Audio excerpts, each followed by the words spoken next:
Welcome to Sled Talk, where we love talking all things snowmobile. I'm Rob Reed. I'm Steve Glass.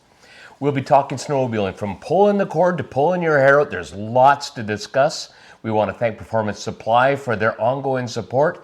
If you get a chance, you can check out their Facebook page, the YouTube page, which just launched a few weeks ago, and there is a brand new website, right? Yes, there is. Coming up soon. Yeah.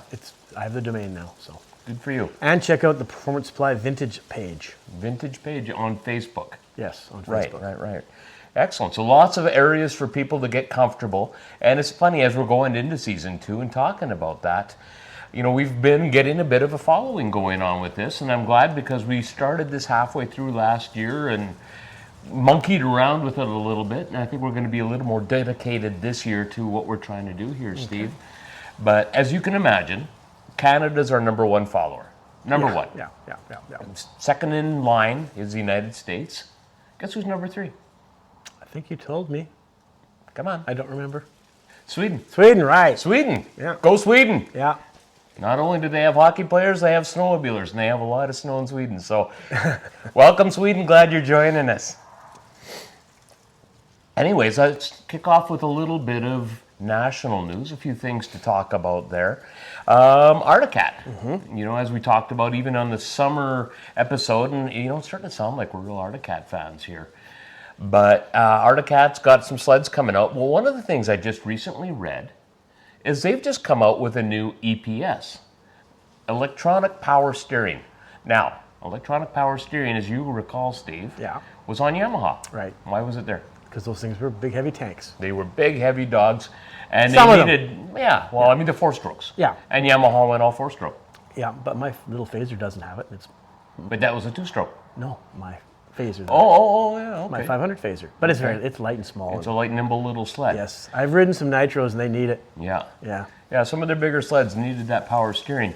So I sit back and I think, you know what, like, is Arctic creating a big, heavy log, or are they creating a chick sled? Well, you know what I mean? So the girls can ride them too.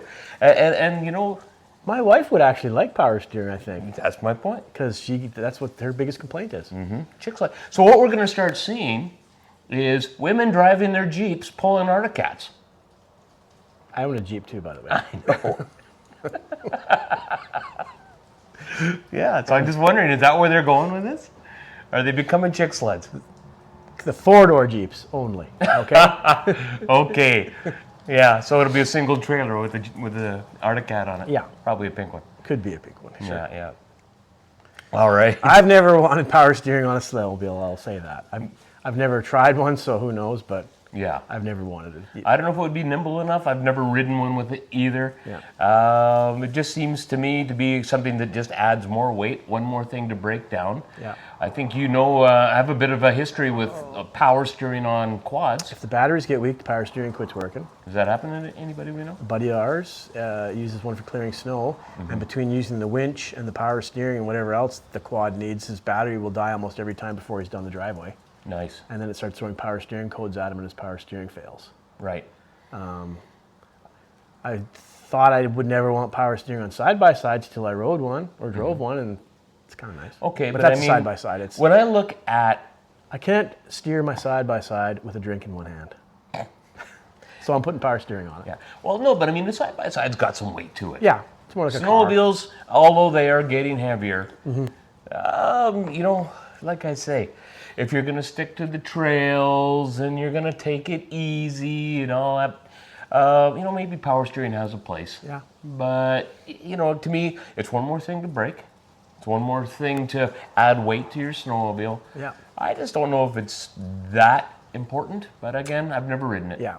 It'd be interesting to try one first and then decide whether you liked it or not. But I've never in my lifetime thought, I want power steering on this snowmobile.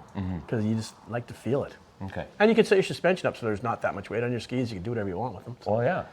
But I mean, how many people actually take the time to set up their sleds properly? Not many people. Yeah, some do. Yeah. But I mean, you see a lot of people come through the door, and you know that they haven't set up their sleds properly for their weight. All the young kids want to set it up for catwalks, so Yeah. there's no weight on the skis at all. And their limiter straps are all missing. Okay, you know what? I was there because you remember my old TXL used to lift its skis like it was free. That's because you had no limiter strap. It had no limiter strap, and I don't think they had them back then. I think you just broke yours and never changed it, to be honest with you. I don't know. I think maybe when I bought it, because I bought it used, didn't have one. Could have been. But I mean, in '79, I don't know if they'd figured that out. But that thing just didn't like having its skis on the snow. Funny for that little wee motor. Yeah, a little 340 had lots of zip, but then those sleds were really light. You didn't need power steering. No, that's true. Anyways, you know what? Interesting that as we get into all this sort of stuff, we can start talking about some of the local things that are going on. And last year we talked about some of the trails and the clubs that were making money. And this year the government, again, is making another donation. It's not even a donation. That's probably not the right way to say it. They're taking the money from the snow fund and giving it back to the clubs for trail improvements. Right. And this year, as I look at my notes, and I don't like looking at notes too often, but they are giving back $592,000 to clubs for trail improvements and things that are going on, which I think is fantastic. Yeah. Now, keeping in mind that the Ontario Federation of Snowmobile Clubs is only putting $429,000 back to their snowmobile clubs. And their passes are way more money than ours, too. And But they have nice trails, but- Ontario's massive. That's true. So there's way more riders. So I'm going to say here in Manitoba, we're punching way above our weight. Good job, everybody. Keep buying those trail passes. Keep supporting your local clubs, because all we're doing is making this a better place to ride, making our sport more enjoyable. It brings more, I'll say, tourism into the province and people that enjoy doing exactly what we do. And if we're out there enjoying those trails, they'll keep working on them. Yeah, supports all the small towns and gas stations and Restaurants. And the thing I just read said, how much did it say? $30 billion annually? $20 billion! That I still don't believe, but Yeah. even if it brings in $20 million annually, that's pretty huge. Yeah. Yeah. 20 billion. It says 20.3 billion is what it said on that. Yeah. And you've posted that on your vintage page, right? Or on your Facebook I think I put it on my Facebook page. Yeah. So anyone wanting to check that out, in Canada, that's a big lump of money. Yeah. So fantastic. Steve, we talk about a few things always when it comes to maintenance on snowmobiles. Right. I was supposed to make some notes on this. You but were, I got and it. as always, you it. seem to want to wing it. Yeah. And so, with that said, we have, I'm going to say, a bunch of things as we come into the fall. Yeah. Because this is our first season 2 episode, getting started. Snowmobiles are starting to come in for repairs. Yep. And people sometimes like to do some of their own work. Yep. What are the top 5 things that guys should do to get their snowmobiles ready for the season? I'm going to say if it's carbureted, take the carburetors off. Why? Make sure they're clean. Because they get plugged up very easily over the summer sitting. Some years they're fine, some years they get all that green sludge in them. Pull them off, have a really good look at the carb boots, because if you have a cracked carb boot, you're going to lean on a motor and kill it. Clean your carburetors, take them completely apart and clean them really, really well. They're Mikunis most of the time. Most of the time. And it's got to be one of the most simple carburetors in the world to work on. They are. They're very easy to take all apart and put all back together, make sure all the passages are Take really pictures clean. if you're not sure, you're not confident. Yeah. But they are simple. Yeah, for sure. Greasing the rear suspension is great, and then while you're down there, check your shocks, your sliders, your limiter straps, all your idler wheels, because we get a lot of sleds through here with bad idler wheel bearings. That would be one of the most important things to do. That kind of gives you a good visual of the whole rear suspension while you're greasing it. I do a compression test on everyone that rolls through here. Yeah. And just to make sure it's within tolerance. And if the sled was in the year before, I can compare it to make sure nothing's happened. Okay. Catch a lot of sleds. They come in for a preseason. We do a compression test, and that way, if the compression's bad, you can quit doing a preseason and look into what else. What's causing what's this? causing it, instead of doing all the preseason stuff to your snowmobile and then having to do a compression test last. So I do a compression test. Check your carbides when you're greasing your front suspension. Visually go through every inch of it. It's super time to get it up on a lift, and even if you're not super mechanically inclined, clean every inch of it, because while you're cleaning it, you'll find loose bolts, cracked parts, Missing things. missing things, stuff like that. For sure, for sure. We've got about fuel. What about fuel, Steve? Should you be dumping the old fuel? Because fuel doesn't last. a lot of snowmobiles will come in with water in the gas after sitting all summer. If I know it sat more than one summer, we'll take all the fuel out and clean the tank and refill it. If it's last year's fuel, I'll make sure that I put in a bottle of gasoline antifreeze just to make sure if there's any moisture, it can run through it, and top the tank up with premium, and then use it. Like all my sleds are sitting here with at least half a tank of gas right now, I guarantee you. And I'm not gonna, if you have a snowblower, not a bad idea. You can suck all the fuel out of your snowblower, run it through your snowblower. Right, lawnmower, late Lawnmowers, season. put fresh gas in your snowmobiles. 4-strokes are a little more forgiving. 4-strokes are way more forgiving, and so are injected 2-strokes are more forgiving because they can compensate for a little bit of dirty fuel if it's bad. But smell it, you can tell bad fuel. Yeah. And here's the thing, Skidoo used to put this in their service manuals. I do it to my sleds every year. My first tank of gas has 500 milliliters of oil in it, too. Right. Just to really lube the bottom end of the motor and lube the whole motor for that first tank of fuel. Just to get, whatever's going on, because it's dried out over the summer. And just extra oil, like if there was any moisture in there, just oil the dickens out of it. Make it smoke like crazy for that first ride. Cheap insurance, really. Very cheap insurance. Cheap insurance. Well, because fuel, and you talk to people these days, it doesn't last like it used to. And I think it's not even a debate anymore. I don't even think people argue that point. In fact, I ended up with a mouthful of gas this year, and I'm not going to get into the why of it. But you know what it tasted like?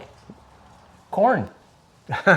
Tasted like bloody corn on the cob. I was thinking, add some butter and salt to this, and maybe you got something. Anyway, so because of that, it doesn't have the staying power that old gas used to in it. True. So be ready for your gas to be bad. Yeah, for sure. Yeah. I mean, emptying your tank and putting in fresh fuel is not going to hurt nothing if you have any doubt whatsoever in it. For sure. Yeah. And I know this year, Steve, you're going to be working, the mechanics here at Performance Supply are going to be working twice as hard as they have in past years, because there's only one. True. So I'm gonna say this: if there's a young guy in the area that's looking to pick up some extra hours, and I know I'm surprising you with this one. You are surprising me a little bit. Are you paying them? No, you can pay them. But I mean, if you're busy enough, and I know in the past you've had helpers. Most years I've had help in here working all the time. So if there's someone out here that wants to improve their skills and learn a little bit more about snowmobile repair under the guidance of an expert. Yeah. And I truly mean that. I know we tease each other quite a bit, but I mean, you're going to show somebody what to do. So, like anything, they start with the easy jobs. Yeah. But nonetheless, I know that you could probably use a hand. So anyone that's looking for some extra hours and some extra experience, go for it. For sure. So, one of the things that I've been thinking about for this show, and one of the things I wanted to add is, and I'm not even sure how to title this yet, Steve, but I mean, maybe what was he thinking? There's a lot of, I'll say, people from the shallow end of the gene pool. Yeah. I'm going to be really kind with that. Shallow end of the gene pool. What were they thinking? There was this guy this year, I guess end of last year, riding, who hit a wolf in Wyoming with his sled. Didn't kill it. So he taped its mouth shut and then brought it into his local bar. And then after showing his buddies and teasing this thing and so on and so forth, he took it outside and I guess he did it in. I'm not sure how or what or why. But first off, I mean, that disgusts me. Oh yeah, it's awful. Hope he's in jail. He's not yet, I don't believe. Massive fine or something. Well, there's a bunch of stuff going on. He has now been federally indicted. They are changing the wildlife laws in Wyoming because of this guy and how to manage wildlife and fines for this sort of thing. But I mean, that piece of shit, and there's no better way to describe him, deserves whatever he's getting. So he's getting some fines now. They're talking about some, federal stuff, wherever that goes. He's going to be ear deep in shit. He deserves every ounce of it. Yeah, every once in a while I hear about people chasing animals or chasing rabbits or chasing anything with their snowmobiles, and it's just wrong. Wrong, absolutely. Yeah, I mean, You may be afraid of the wolves, but I'm telling you, they're your friend out there. So are the coyotes, foxes. I mean, they're a cleanup crew, right? They help balance the ecosystem. I could go on and on about it, and I'm not going to, other than, like I say, it just sickened me reading it. Yeah, it's awful. Yeah. I hope you have a happier story next. Well, maybe next time. I No, I mean, meant right, like you know, now. when we're talking about what was he thinking, Yeah. it's usually not going to be good. Well, hopefully it's like a guy loading a snowmobile and going right over the roof of his truck or something like that. There's lots of videos like that. I know out there are. There are. If you want to look those up on YouTube, there's plenty. Right after you're done watching Sled Talk on YouTube, and you've subscribed, you can then go look at these crazy. There's lots of crazy stuff that goes on out there. Yeah, nothing's not recorded these days. No. Thank God we couldn't do that back in our Oh day. God. Think about it. Yeah. Think about it. So, thanks for joining us today. I hope you've enjoyed the show as much as we have. Remember, snowmobiling is all about performance, and Performance Supply is about ensuring that you have a great snowmobile season. As I've said a couple times, remember to like the show, remember to share it with your friends, and subscribe. Right, Steve? What should they do? They should like it and subscribe. Subscribe. All right, thanks And- everybody. And Think about, for next week, or whatever, what is the best brand of snowmobile made? I want to talk about that. you want to get into that? I do. All right. I have my...